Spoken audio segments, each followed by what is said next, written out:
titi, bota mi te koko, bota mi ogukon, iei! Mauliara!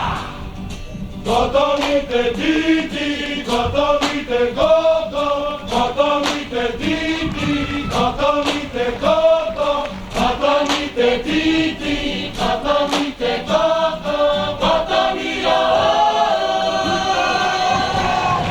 Vitere o kopiri, vitere o karangatire, mari ora e.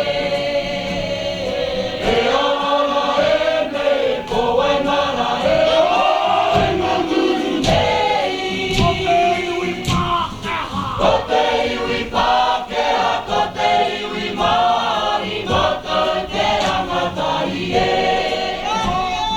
Waki a kuringa e kohero mari, kataina ketia e mari Pākehā, ka uri atu i te kimitura.